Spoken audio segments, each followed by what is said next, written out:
नमस्कार दोस्तों, सोशियोलॉजी के क्रैश कोर्स चैनल में आपका स्वागत है। ये एक क्रैश कोर्स चैनल है जिसमें यूजीसी नेट और असिस्टेंट प्रोफेसर एग्ज़ाम के पूरे कोर्स को कवर किया जाएगा।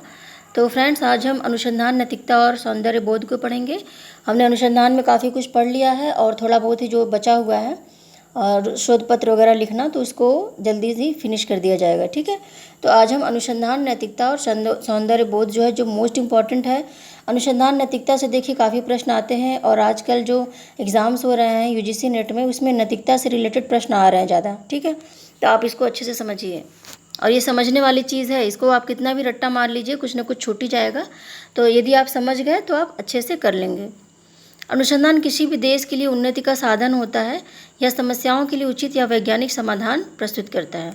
देखिए, कोई भी देश हो, अनुसंधान के द्वारा ही वो आगे बढ़ता है। रोज़ नए नए रिसर्च हो रहे हैं। जैसे अभी वैक्सीन बनी तो रूस ने बनाया। ठीक है, तो वो क्या हुआ, वो सभी देशों में उसका जो सम्मान था वो ज़्यादा हो गया। और हम आदिम समाज से लेकर अब तक अनुसंधान करके, नए नए रिसर्च करके ही वो आगे बढ़ते चले जा रहे हैं। ठीक है, नई नई चीज़ें हमारे जीवन में जुड़ती चली जा रही हैं। तो रिसर्च जो होता है वो देश में उन्नति का साधन होता है, व्यक्तिगत उन्नति करता है वो, और वैज्ञानिक समाधान प्रस्तुत करता है। अनुसंधान सदैव शोध मूल्यों पर आधारित होती है। शोधकर्ता के आचरण, विचार, संवेग, रुचि आदि गुणों का भी शोध पर प्रभाव पड़ता है। ठीक है, यानी जो शोध नैतिकता होती है, ठीक है, ये क्या होता है, ये शोध के जो मूल्य हैं, किसी भी चीज़ का एक मूल्य होता है। जैसे कोई डॉक्टर है तो डॉक्टर के कुछ मूल्य डिसाइड होंगे। ठीक है, कोई प्रोफेसर है तो उसके कुछ मूल्य डिसाइड होंगे कि आपको ऐसे ऐसे रहना है, ऐसे करना है। उसी तरह से दूसरे जो स्टूडेंट्स वगैरह हैं और भी चीज़ें हैं, सबके मूल्य डिसाइड होते हैं और मूल्य के आधार पर ही सबको आचरण, विचार, व्यवहार, संवेग आदि करना पड़ता है। ठीक है, उसी तरह से जो अनुसंधान होता है, उसको करने के लिए जो आदर्श मूल्य डिसाइड किए गए हैं, उन मूल्यों के आधार पर ही रिसर्च करना क्या है, नैतिकता है। अब देखिए, किसी भी अनुसंधान के जो दर्शन है उसको 3 भागों में बांटा गया है। तो ये 3 भाग दर्शन के जो है, इसको अच्छे से आप पढ़ लेंगे तो काफ़ी चीज़ें आपको समझ में आ जाएंगी। तो पहला है मेटाफिजिक्स, भौतिकवाद। ठीक है, भौतिकवाद में क्या होता है, मात्रात्मक चीज़ें। जैसे हम रिसर्च कर रहे हैं तो हम मात्रात्मक चीज़ें देखते हैं कि यहाँ पे इतने महिला है, इतने पुरुष हैं और इतने लोग जो है कैंसर पीड़ित हैं, इतने लोग कैंसर पीड़ित नहीं हैं। ठीक है, और इस तरह से हम चीज़ों को इकट्ठा करते हैं। ठीक है, तो इसमें ऊपरी अध्ययन किया जाता है, मात्रात्मक अध्ययन किया जाता है। इसमें हम गहराई वाला अध्ययन नहीं करते। ज्ञान मीमांसा, देखिए ज्ञान मीमांसा एपिस्टीमोलॉजी जो होती है, इसमें तर्क की बात की जाती है। जब हम तर्क के आधार पर चीज़ों को देखते हैं, सुनते हैं, समझते हैं, उसको हम रिसर्च करते हैं, तो वो ज्ञान मीमांसा के अंतर्गत आता है। ठीक है, तो यानी ज्ञान का भी ज्ञान। ठीक है, तो इसमें क्या होता है, तर्क काम करता है। और नैतिकता में ह्यूमैनिटी काम आती है। ठीक है, नैतिकता में यानी क्या करना चाहिए हमको, ये ह्यूमैनिटी किस में आती है, नैतिकता में आती है। तो शोध नैतिकता को ही हम अच्छे से पढ़ेंगे। भौतिकवाद आप जान ही गए हैं, ज्ञान मीमांसा। मेटाफिजिक्स में देखिए ऊपरी चीज़ें केवल अध्ययन करते हैं हम, उसकी गहराई में नहीं जाते। ज्ञान मीमांसा में क्या होता है, हम गहराई में जाते हैं, ऊपरी अध्ययन नहीं करते। और नैतिकता क्या होती है, ये ह्यूमैनिटी से रिलेटेड होती है, जिससे मानव का कल्याण हो सके, ऐसी चीज़ों को ये बताती है। शोध नैतिकता देखिए, इथिक्स, इसको एथिक्स बोलते हैं, रिसर्च इथिक्स बोलते हैं। ये शब्द जो है ग्रीक भाषा के इथोस से बना है, जिसका तात्पर्य है एक समाज के मूल्य और मानदंड। किसी समाज के मूल्य और मानदंड को हम क्या कहेंगे, इथोस कहेंगे। ठीक है, इथिक्स कहेंगे। ये इथोस शब्द से बना है, जिसलिए इथोस बना हुआ था। ठीक है, तो रिसर्च इथिक्स का मतलब है रिसर्च के जो मूल्य और मानदंड होते हैं। ठीक है, केवल इथोस की बात करेंगे, इथिक्स की बात करेंगे तो किसी समाज या फिर किसी चीज़ के मूल्य और मानदंड आ जाएंगे। लेकिन जब रिसर्च इथिक्स की बात करेंगे तो रिसर्च के जो इथिक्स हैं, मूल्य और मानदंड हैं, वो आ जाएंगे। तो शोध नैतिकता का मतलब क्या है, किसी भी शोध को करने में जो मूल्य और मानदंड निर्धारित किए गए हैं, उन मूल्यों और मानदंडों का पूर्णतः पालन करते हुए जब हम रिसर्च करते हैं तो वो क्या हो गया, वो शोध नैतिकता कहलाती है। साधारण शब्दों में हम कह सकते हैं कि जो अनैतिक है वो, जो गलत है वो अनैतिक है और जो सही है वो नैतिक है। यानी किसी भी रिसर्च को करने में हमें जो जो चीज़ें सही हैं, जो करनी चाहिए, जो नैतिक रूप से बिल्कुल सही हैं, वो नैतिक है, और जो गलत है वो अनैतिक है। ठीक है, जैसे मान लीजिए व्यक्तिनिष्ठता आ गई रिसर्च में तो अनैतिक हो गया ये। ठीक है, और इसी तरह से सेल्फ जजमेंट्स के द्वारा यदि हमने चीज़ों को बताना शुरू किया तो ये भी अनैतिक होगा। इस तरह से चीज़ें होती हैं। किसी भी रिसर्च को सर्वोत्तम ढंग से करने के लिए जो नियम होते हैं वो शोध नैतिकता कहलाता है। ठीक है, यानी कोई भी रिसर्च यदि हम सर्वोत्तम ढंग से पूर्णतः आदर्श नियमों का पालन करते हुए हम उस रिसर्च को करते हैं तो वो शोध नैतिकता के अंतर्गत आता है। अब देख लीजिए कुछ चीज़ें, ये मोस्ट इंपॉर्टेंट है, ठीक है, मैंने पूरी लिस्ट दी हुई है कि किन किन चीज़ों को हम शोध नैतिकता के अंतर्गत लाएंगे, और रिसर्च में एग्ज़ाम में आपके यही पूछेगा, ठीक है, कि क्या ये चीज़ शोध नैतिकता के अंतर्गत आता है, या फिर ऐसी कंडीशन होगी तो क्या होगा, ठीक है। तो इस तरह से चीज़ें आती, ये चीज़ आपको बहुत ज़्यादा अच्छे से पढ़ना है। तो पहला है ईमानदारी पूर्वक रिसर्च को पूर्ण किया जाए, यानी रिसर्च को पूर्णतः ईमानदारी से किया जाए। ऐसा नहीं कि कहीं पे लिखा हुआ है, छपा हुआ है, हमने कॉपी पेस्ट कर लिया, ऐसा नहीं होना चाहिए। पूरी तरह से ईमानदारी से रिसर्च को करना चाहिए। हमको जिस चीज़ को खोजने के लिए, जिस चीज़ में हमको गहराई में जाने के लिए छोड़ा गया है, हमको उस कार्य को करना है अच्छे से। तो पूरी तरह से ईमानदारी होनी चाहिए। यदि ईमानदारी नहीं हुई तो आपका जो रिसर्च है वो क्या होगा, वो अनैतिक हो जाएगा।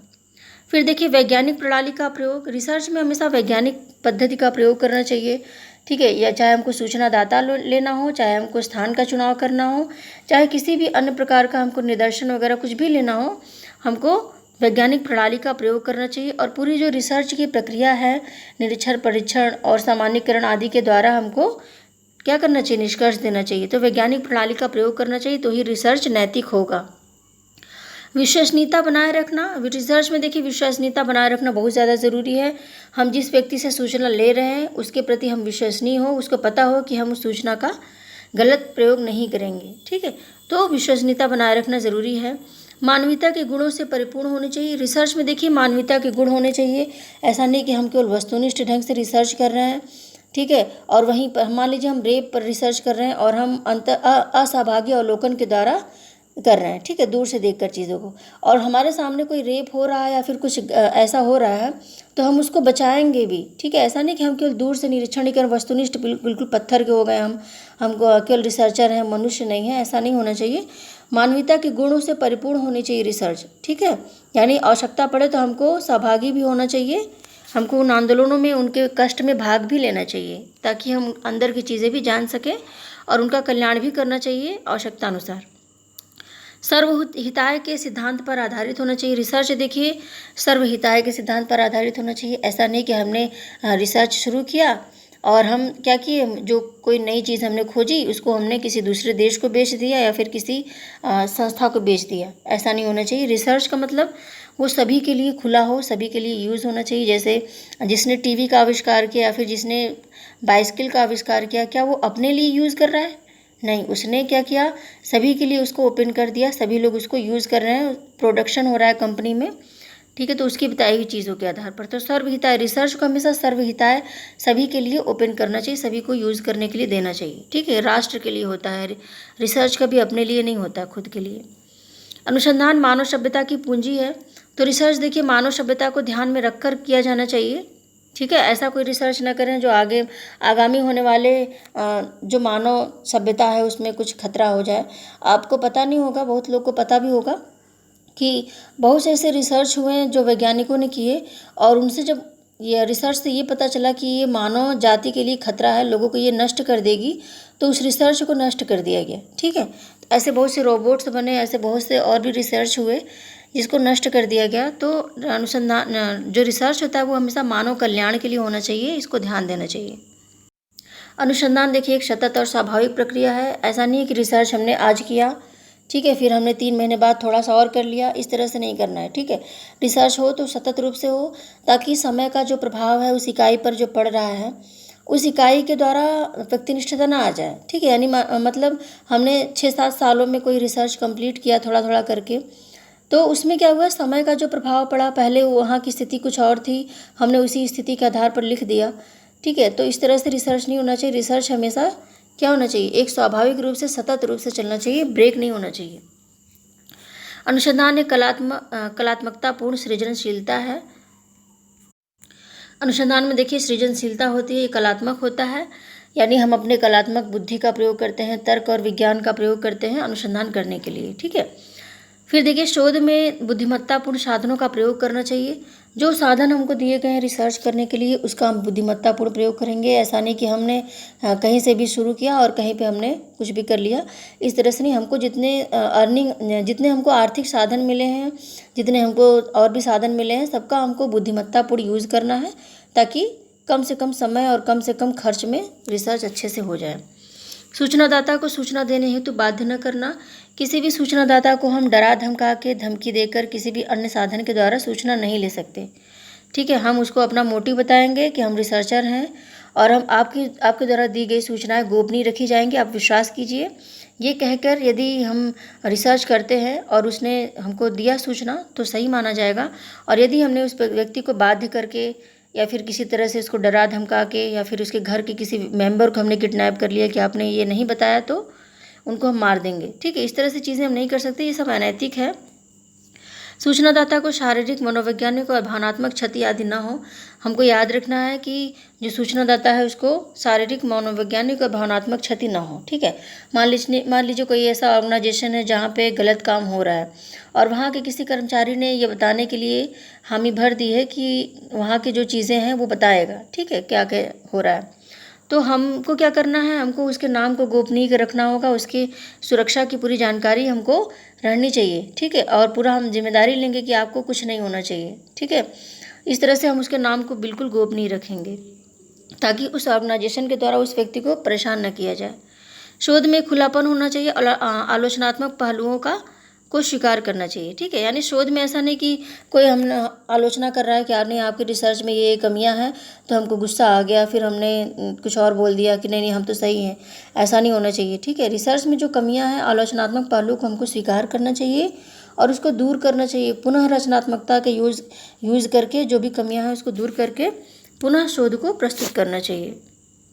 फिर देखिए, सूचनादाता की निजता और गोपनीयता का हमको ध्यान रखना चाहिए। यानी जो सूचना हमको दे रहा है उस व्यक्ति की निजता और गोपनीयता का हमको ध्यान रखना है कि इस व्यक्ति को दूसरे व्यक्ति के द्वारा या फिर जिस संस्था के लिए उसने दिया हुआ है सूचना उसको कोई नुकसान ना हो। ठीक है, सूचनादाता के प्रति विनम्रता। सूचना जिससे हमको लेनी है हमको उससे विनम्र रहना है, चाहे वो अनपढ़ हो, शिक्षित हो, अशिक्षित हो, गरीब हो, भिखारी हो, चाहे बहुत बड़ा आदमी हो, हमको उस व्यक्ति से विनम्रतापूर्वक अच्छे से बात करनी है। ठीक है, हमको ऐसा नहीं कि तुम तो अनपढ़ हो, हम देखो इतने पढ़े लिखे हैं, उससे इस ढंग से बात नहीं करनी है। ठीक है, वस्तुनिष्ठता पूर्ण रिसर्च हो। रिसर्च में देखिए वस्तुनिष्ठता आनी चाहिए, व्यक्तिनिष्ठ ढंग से हम अपने विचारों को नहीं उस चीज़ पर थोप सकते। ठीक है, सूचनादाता को कोई पुरस्कार या अन्य लोभ देकर हम सूचनाएं प्राप्त नहीं कर सकते। यानी जो सूचनादाता है उसको हम ये नहीं कह सकते कि तुम हमको ये बताओगे तो हम तुमको ये पुरस्कार देंगे, ऐसा नहीं होना चाहिए। इससे क्या होगा, सूचना जो है वो क्या होगा, दूषित हो जाएगा। ठीक है, तो ये सारे गुण थे और ये गुण जो है, यदि ये गुण रहेंगे रिसर्च में तो ही नैतिकतापूर्ण शोध कहलाएगा। और एग्ज़ाम में देखिए पूछा जाता है कभी कभी, सूचनादाता को यदि हमने कोई पुरस्कार या लोभ देकर सूचनाएं प्राप्त की तो क्या कहलाएगा।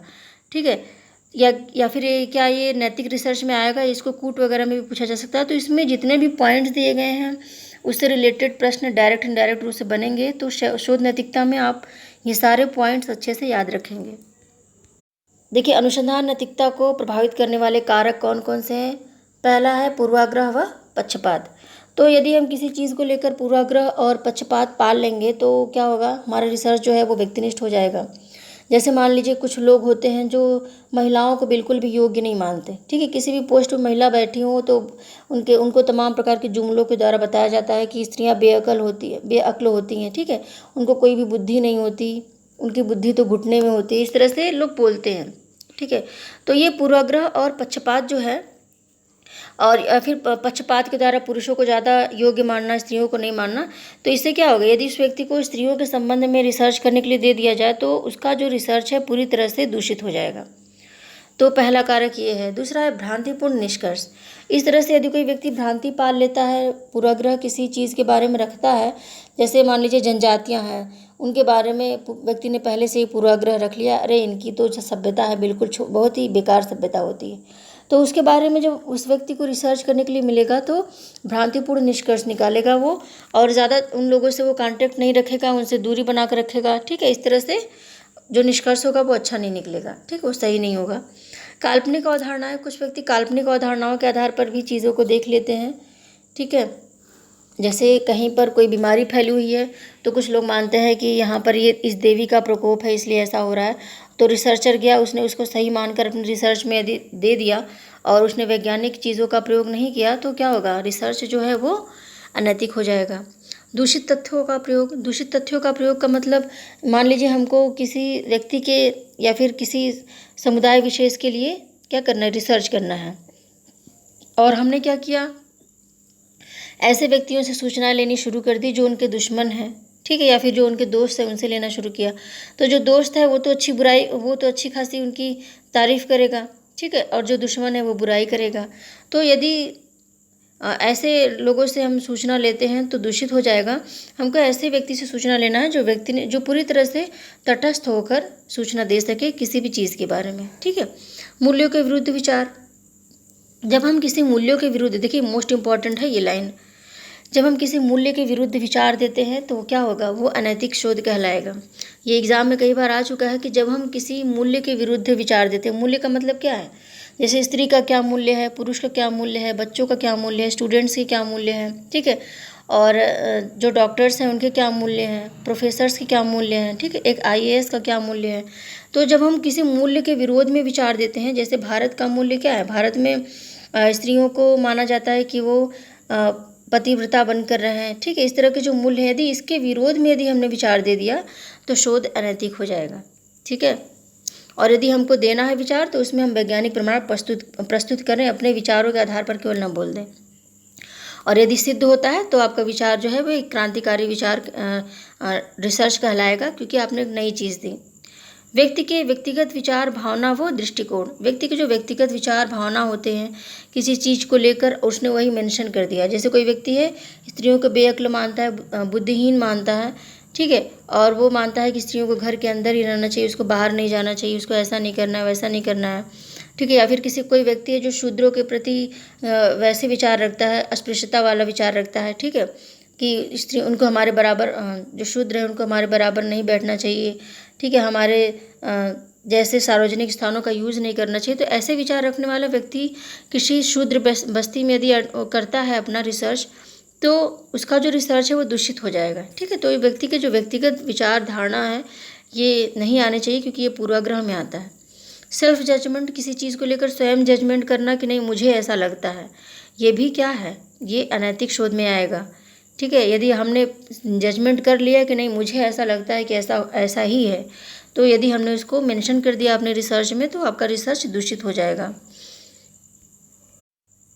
कोई भी शोध ग्रंथ हो जिसका औचित्य निर्धारित न किया गया हो तो वह व्यक्तिनिष्ठ सूचनाओं का संग्रह मात्र रह जाएगा।